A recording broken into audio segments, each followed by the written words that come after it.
No, I don't think there's anything at all to be gained by pinning yourself into a corner and then creating a rift with the other two guys that's going to last for months, or create a fissure in your locker room or whatever. I don't think that really serves any purpose at all. I think you kind of keep that one quiet until just before the season begins, and then turn them loose. And I do think that there's going to be an opportunity for several of these guys to play during the regular season. If one of them may be the starter, but another one will get an opportunity, and particularly if a game gets out of control. Though, to open with a Big Ten game and then then play a Power 5 team like Oregon, you're under the gun, and then you're under the gun. So I don't know that there'll be a lot of mop-up opportunity until weeks 3 and 4, but I do think that they will play more than one quarterback early in the season, just because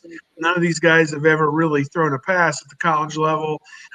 Only Miller and Stroud have taken snaps. So, they had the smallest little taste of it this past year. And you just will try and get them some seasoning, I think, early in the season, the starter as well as the primary backup. I just looked, and Ryan Day didn't name a starter between Justin Fields and Gunnar Hoke until 2 weeks before the first game. So there is no chance he's naming a starter anytime. Or was it Chugginoff instead of Hoke? I don't even remember anymore. In 2019, it's so long ago. But he didn't name Justin Fields his starter until 2 weeks before the game, when everybody knew it was going to be Justin Fields. And so I think you keep the reps exactly even, whether it's 40-40-20, being 40-40 for Jack Miller and CJ Stroud and 20 for Kyle McCord. And you tell them all what they need to work on. You keep the reps even in that way, and you don't put anybody ahead of anybody else other than the true freshman is going to be behind the two returning guys. The only concern is if one guy sees how far they are behind the others, and then do they read the writing on the wall on their own and see, well, I'm clearly running a distant third here. I need to leave, which would be terrible for Ohio State. Ryan Day wants 4 scholarship quarterbacks, only has 3 at the moment, would probably welcome somebody in from the transfer portal if it's a Gunnar Hoke, Chris Chugginoff type who isn't interested in starting but would like to add depth and be a Buckeye. And that's a tough find. That's a tough ask. And so you're going to do everything you can to keep all 3 scholarship quarterbacks here as long as possible. Yeah, it wouldn't surprise me if we don't hear anything, period. I mean, and they just trot somebody out there. We're in the post-depth chart era. We're not going to see a depth chart. We were already kind of getting away from them pre-COVID, and then COVID made it even worse. So I'm not expecting that. I think it's a situation of where if 2 guys are close, we could see situations of where we see 2 of them coming out in that first game and playing. You're going to play in the first quarter. I mean, we're going to bring you in a good situation. We're not going to bring you in inside the 10 or anything like that. A story I did over at Buckeye Grove here a couple weeks ago, though, was I went in and I looked, because Ohio State, whoever they start, is going to start a quarterback who's not attempted a collegiate pass.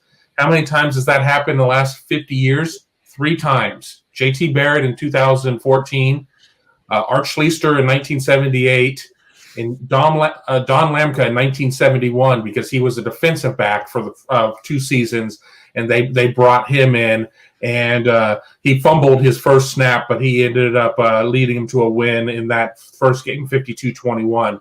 But it's certainly, you go through all the quarterback history at Ohio State, and this is not a situation that they've really been in. In 2004 with Justin Zwick, he had a couple of pass attempts in 2003. And then in 1999, when they started Austin Mockerman, he had 1 snap in 1998, an incompletion. But again, this is a very rare situation that they're in, and something that they're certainly hoping not having to deal with again here for maybe another 50 years. I believe this is the first time since 1971, 50 years, that they do not have a returning pass on the roster. Because even when Art Schlichter took over, they still had Rod Gerald, who was on the roster. They don't have anybody, and I think it's 1971 is the last time that happened. Austin Mockerman. Yeah, so before Belisari took over in '99, I had forgotten that name. So he played the kickoff classic against Miami. And not well. 23-12 loss. The only quarterback Played loosely. never was able to throw a spiral at Ohio State. It was always a little bit of a wobble to it. Well, let's remember, Walt Harris had the opportunity to recruit 4 quarterbacks, and he's like, I'm going to take the first 2. He ended up taking Priestley and Mockerman, who was one of the other quarterbacks, Jesse Palmer. So, kind of is what it is. The Bachelor. He was Canadian. I know. He was on a different calendar, obviously. Damn Canucks. That is tremendous. And, of course, J.T. Barrett played that game against Navy to start out the season about 10 days after Braxton Miller was injured. And then going back to Art Schleichter, great career, of course, top 5 in the Heisman voting, I believe, 3 times, but 5 picks in the opener against Penn State in his debut. And Barrett played well. I was going to say that first year he had 4 touchdowns and 21 interceptions. Yes. And Barrett played well against Navy. It was the next week that got him against Virginia Tech. Yeah. Bud Foster knew how to play that one. Well, they played a defense that had never been heard of before. Double eagle what? I don't know what this is.